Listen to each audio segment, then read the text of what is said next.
So you should have watched the narrative nonfiction video before you're watching this one.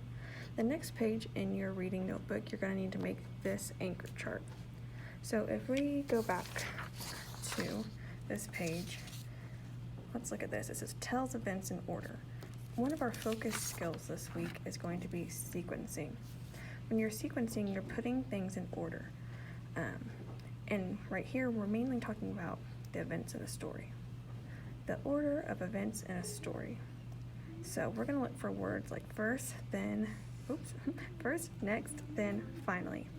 We're going to use a graphic organizer that looks like this throughout our lessons to sequence the events in the story. So this would be the first, next, then, finally.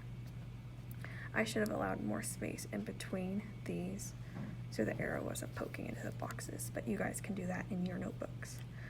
Now, here are some clue words we want to look for while we're reading that tell us things are being put in a sequence. First, next, then, finally, before, after, later, at last, afterward, eventually, meanwhile, the next day.